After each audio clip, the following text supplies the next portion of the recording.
Hello, YouTube community. That's right. It's the old fat man from Alabama coming to you from this place here. Yeah, Don's Garage. Yeah, things are backwards in the background. I haven't figured out all the settings on this phone. Don't know if I ever will. This video is basically in response to the current question floating around on in the community about why we build, how we choose what we build, so on and so forth. What inspires us. It's pretty simple for me. Was born and raised a car guy. I mean, I can vaguely remember standing up in my crib as a baby, as a little one. And winter times in Michigan, my dad's motorcycle sat in my bedroom with the battery charger on it. My mother telling me she caught me teething on one of Dad's drag slicks. I mean, literally, it's in me. Dad's always had some kind of hot rod of some sort. So I grew up around it. Moved to Alabama. I was 5 years old. We lived in North Gadsden. Dad worked at a little gas station. We had the gas station he worked at. Right next door was a mom and pop grocery store, not a supermarket. I can't even remember the name of the place now. And then next to that was the Dairy King, which was a hamburger ice cream little joint. And I remember, Dad and them would gather up at the Dairy King, and it's on Highway 411, just 2-lane. They'd pair off right in front of the Dairy King and drag race right down the street. And got into dirt track racing back then. This was along in about 70, 71, 72. And I happened to, Dad had built my old cars back then. So, I seen him build them. I got my first one on my 5th or 6th birthday. It was the Tom Daniels Cop-Out Duster Funny Car. And I have a reissue of it sitting right over there. That is a build that's coming up. I'm going to build the model that, my first taste. And I've been hooked ever since. Been around cars my entire life, drag racing, street rods, just chopping them up, screwing them up quite often, blowing them up, put them back together, start over. Model building for me is I get a chance to have a piece of a car that I would love to have sitting, in my garage. Problem is, my taste is so wide, I'd have to have a garage literally the size of the block I live on. I could probably drive a different car every day, and I'd drive the same car for 2 months.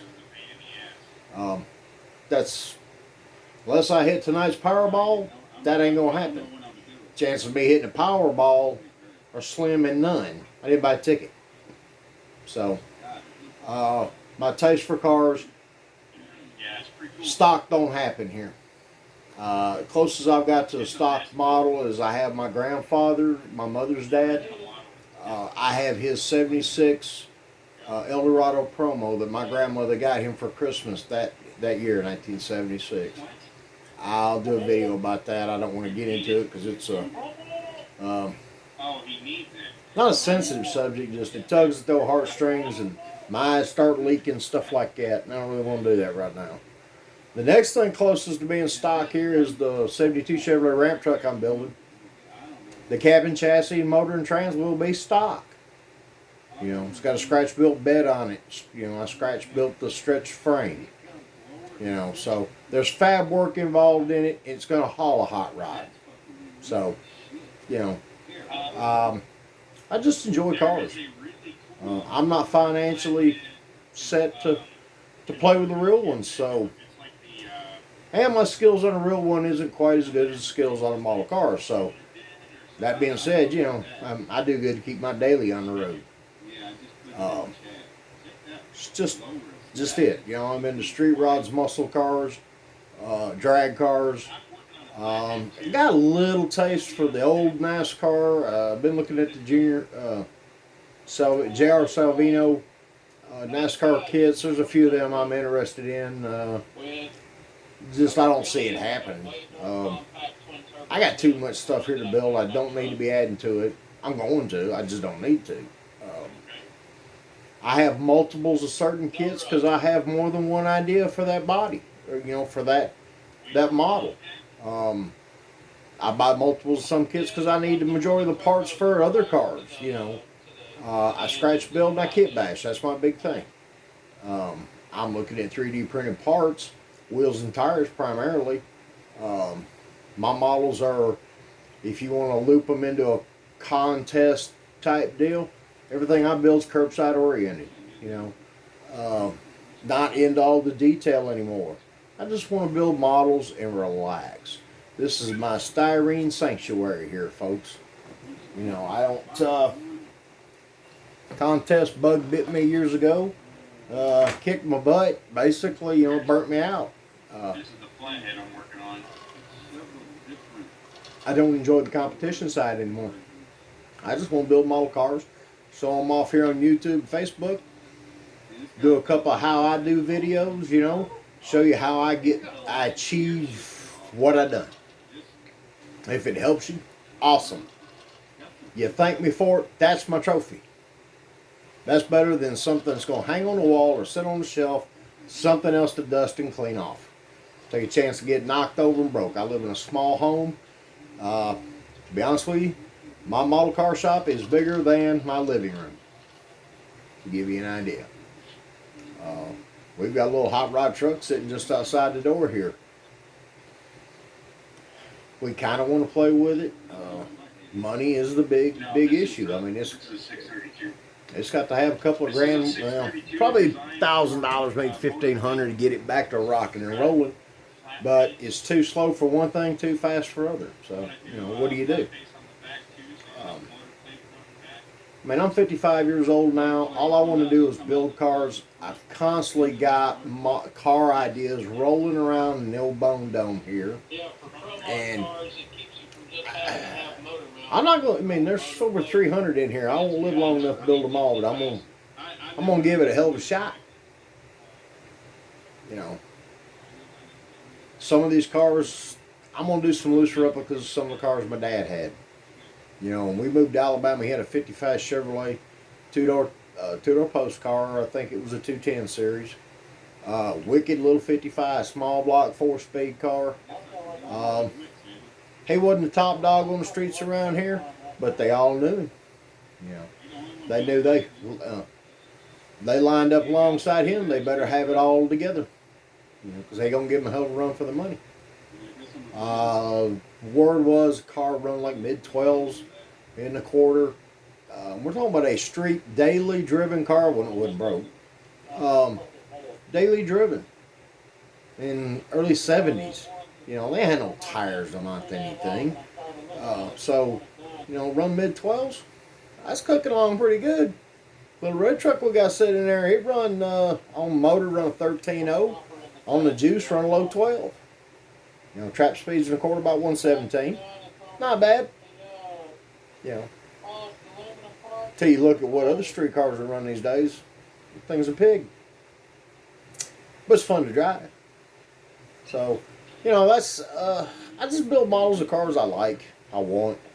I don't have a problem. I like Fred Henry over there. I've only got 5 67 Chevelle Pro Street kits. I'd have more, but Fred's bought them all. Gotcha, Fred.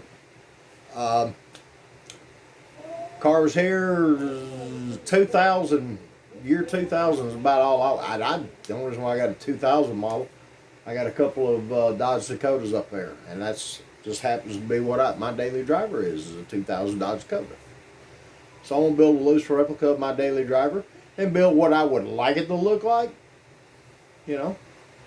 Fantasy. That's all this is. This is me dreaming about having all these cars. That's what it is for me. This is my therapy. This keeps my head and my hands busy, so I'm not out here in the world doing something dumb and getting in trouble. I've done that. Unfortunately, I've been in a lot of trouble because of it. Been building since I was 6 years old, on and off. Girls and big cars got in the way. I've give up on the girls. Pretty much give up on the big cars. I go to car shows, get a lot of inspiration from there. get a ton of inspiration from you guys here on YouTube. Glenn, with Model Cars with Glenn. Rob, old Papa Rob from Papa's Model Car Room. You know, these guys build stuff that I love. Fred Henry, I watched his channel. He did a 37 Ford truck hot rod. I had a similar idea in mind, but couldn't quite connect the dots. I seen his build. I'm looking at it going, there it is. Fred connected, helped me connect, or Fred's model connected the rest of the dots for me to plan out a project. I've got it all boxed up over here. You know, hopefully I'll be getting to it soon. Oh, Papa Rob, Papa's Model Car Room. He builds a lot of. He's an older gentleman. He's a few years older than me, and well, so is Fred. But he builds a style of car that I love. And his models has helped connect some dots for me too. I grew up, you know, with muscle car type stuff. I mean, we could buy them cheap back then. And that's what I had. You know, 32 Fords out of reach by the time I was 16 years old, price-wise. And availability. I mean, come on. You know, but a 69 Charger, 70 Dodge Charger. Plentiful and cheap. You know, high school guy could afford them back then. So, but I've always had a soft spot in my heart towards the pre-war cars, 48 and older stuff. But until I got to working on them at a couple of rod shops I worked at, you know, it's helped my modeling. You know, everything goes back and forth, back and forth. An idea on a big car goes to a model car. An idea on a model car goes back over here on the big car. It's all intertwined, you know. If you look at our hobby and look at the big car hobby, they're going parallel with each other. You know, styles, availability on parts, stuff like that. And I thought I love the aftermarket. I watched the aftermarket, the cottage industry of our hobby. I watched it grow. I've seen it blossom and grow to what it is today. It's great. There is a downside to it, in my opinion. A lot of guys have gotten too dependent on it. They wait for somebody to make the part versus attempting to make the part. I was just talking in the live chat with a couple of guys, Miguel, and I cannot remember his little aftermarket company, 3D printed stuff. I was talking to him about some 1-ton wheels. They're still, and this is my opinion, there's nothing to it other than this is how I see it. There's still a big gap aftermarket wise for us for wheels and tires.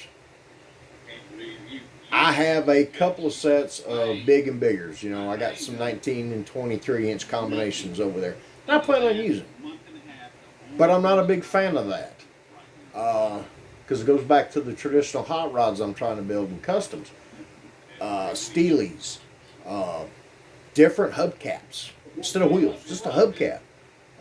My 41 Plymouth has got a set of flipper hubcaps on it. Look great, I love them.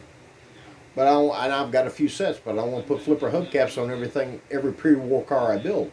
I like some Fiesta, 3-point spinners, some Cadillac hubcaps from the 40s and 50s.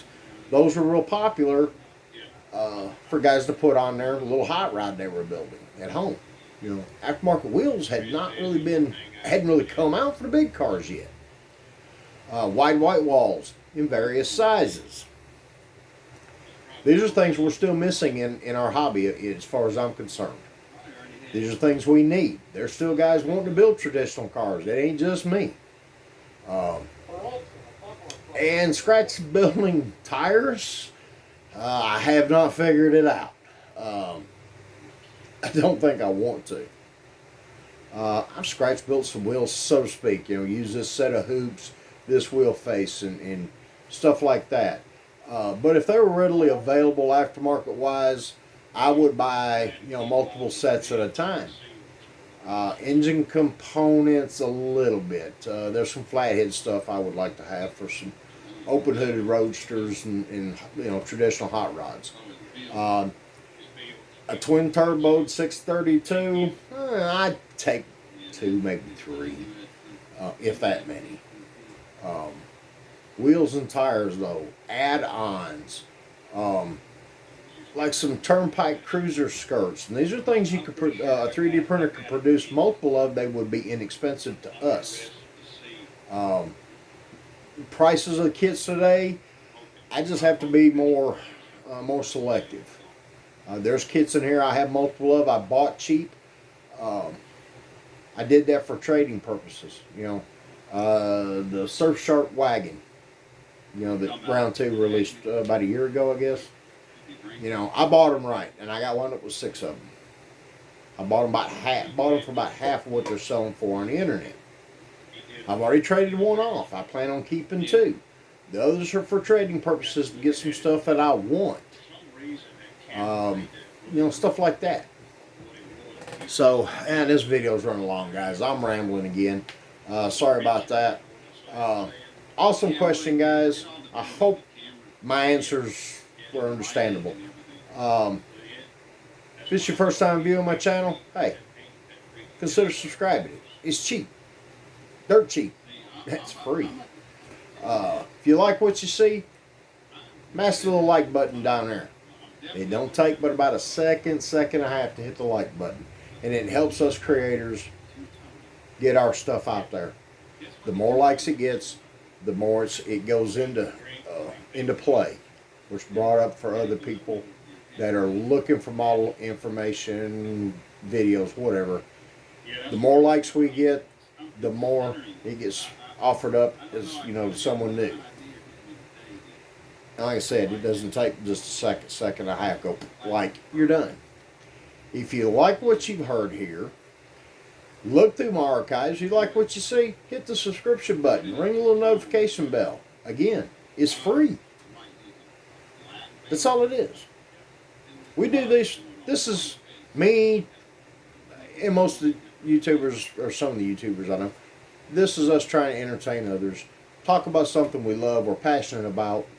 If you are the same way, hit the like button on these videos. Hit our subscription buttons. Help us out. We'll help you. Back and forth. This is a give and take. Always, folks, remember, live, love, and laugh. The world's mean and cruel out there, and it's going to get meaner and crueler. Let's be kind to each other. Enjoy each other's videos. Hit our like buttons. Subscribe to us. And remember, that model car you've got sitting there that you've been working on, build it to satisfy you. The one watching this video right now, the one person watching this video, the model you're working on, build it to satisfy you. Don't worry about the judges at the next contest, the neighbor down the street. Take care of yourself on this. This is your world. Build a model, take care of you. So, that's it. I've rambled now. Ooh, this is a real long one. Love all my subscribers. The new ones, the old ones, all the ones in the middle. Look forward to future subscribers. Y'all take care. This is Don. I'll see you in the next video. Bye.